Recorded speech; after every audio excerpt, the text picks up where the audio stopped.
Welcome to Market Insights. I'm Steve Fernandez, and today I want to talk to you about software stocks, why they are down over the last year, but should you buy them? I want to talk to you about why I think software stocks are a great candidate to outperform the market, especially if we see a bounce in tech stocks.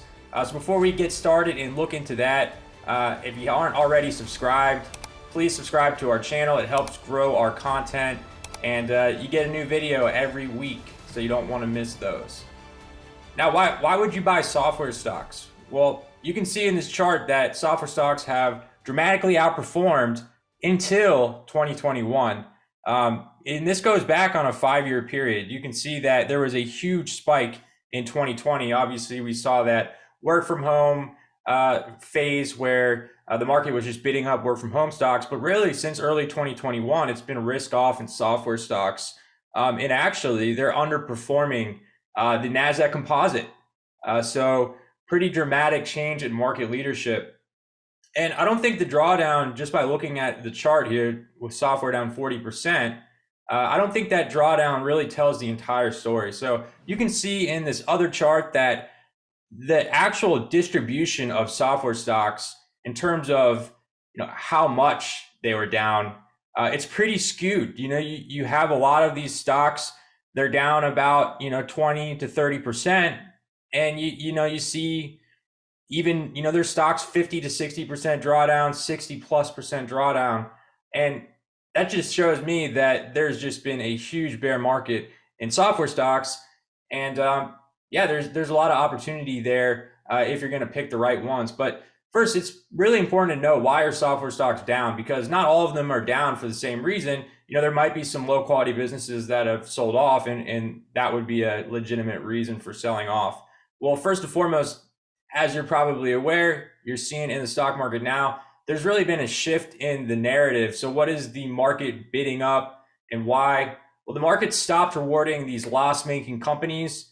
In 2021, we saw a shift into cyclicals. So companies that their income really fluctuates, but with commodity prices going up and really with a low base in 2020, you're seeing high income growth and peak profits in some of these cyclical companies. So in relation to those profits, these companies were cyclical companies, that is, were undervalued. So the market flooded into those and kind of ditched the really low profit or even loss-making companies. So software has typically fit that mold. Software has typically been known as kind of a cash burn industry, with the hopes of making profits in the future.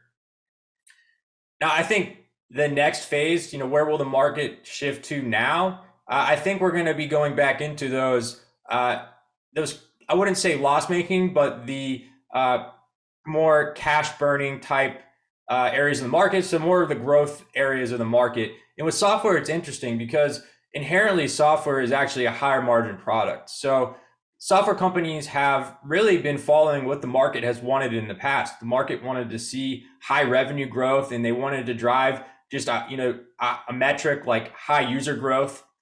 So they've been spending a lot of money in marketing. I did a little bit of research and saw that it's 51% at the median of companies' revenue actually goes into their SG&A, so selling, general, and administrative expenses.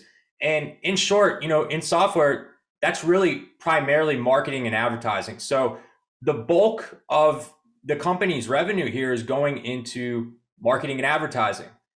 So with it being a high margin product, I think really the market is underestimating how profitable these companies can become.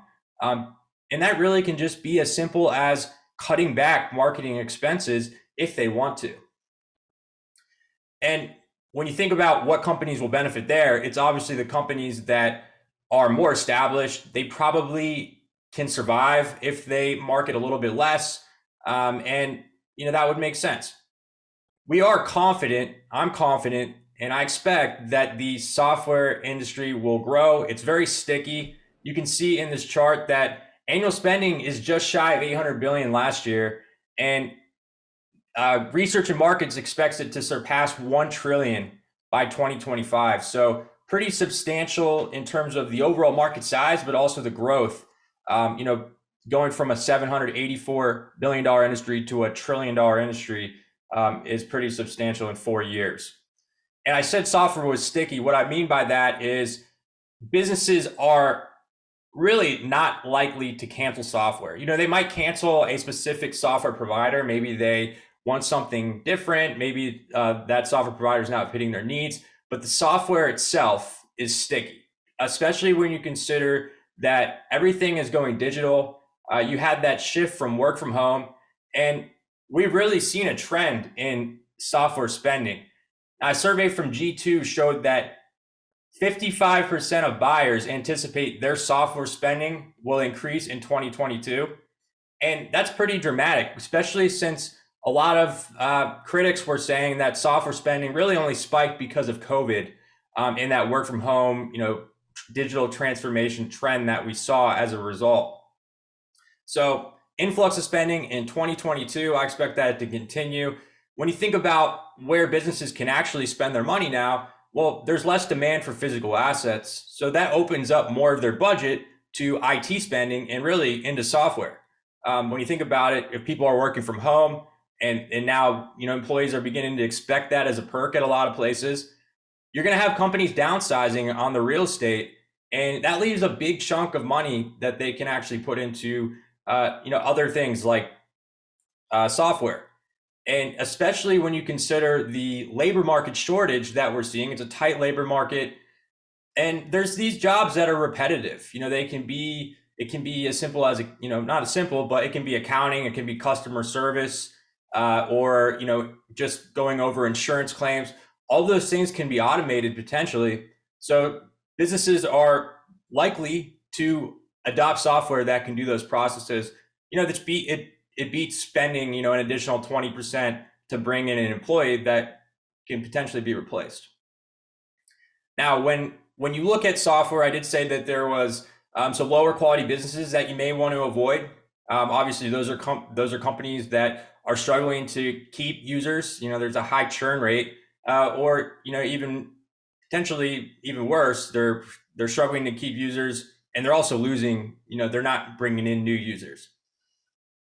So with businesses potentially able to cut out marketing to boost their profits, I saw a stat that supports that idea. 86% of buyers really primarily look at peer reviews for their purchasing when they're going to buy software for their company. That's substantial. What that tells me, if there's already an established product and software, well, they don't really need to spend as much as they are now, because the people that are potentially buying that product, they're looking, if they already know about it, they're going to compare it to another product that they're also familiar with, and they're probably going to go with the one that has better reviews or reviews that show that that product better fits their needs. So the more established companies, maybe the mid caps of the world or even the large cap software, they probably have the most to gain, as they're already, pretty well known. Now, when you look at this pullback that I mentioned, there was a 40% drawdown from the industry's high in February 2021. I think that's presented a pretty good buying opportunity. You can see that valuations have contracted here in this chart. There's about a price to next 12 month sales ratio of about 7.5 on the North American Tech Software Index. So obviously that's almost back down to the pre-COVID levels that we saw in early 2020. So I'm paying attention to the valuations here. I think that inherently software stocks should be valued higher than they were in, say, 2017 or earlier, just because we're seeing that real secular shift in terms of digital transformation in that work from home, which is also sticky. So considering the lower valuations, and I am on the camp that we're going to see a strong recovery in the stock market. There's really nowhere else for investors to put their money. Bonds don't yield anything really. And you have crypto, but that only caters to a certain type of investor as of now. I think that the beaten down areas, the high growth areas, are going to see the most investment, and that makes software a great candidate to outperform. So if you do want to get exposure to the software industry, I showed a chart earlier. It was the PSJ, the Invesco Dynamic Software ETF. You can buy that, and that will give you exposure to a relatively large basket of software stocks, and it diversifies your exposure there. So you're going to get primarily large and mid cap, but you're also going to get some exposure to the smaller, more up and coming software stocks as well. So I hope you enjoyed the video. We're bullish on software, and yeah, don't be surprised if you see the stocks rally here, especially with a stronger market. So thanks for tuning in, and catch you next week.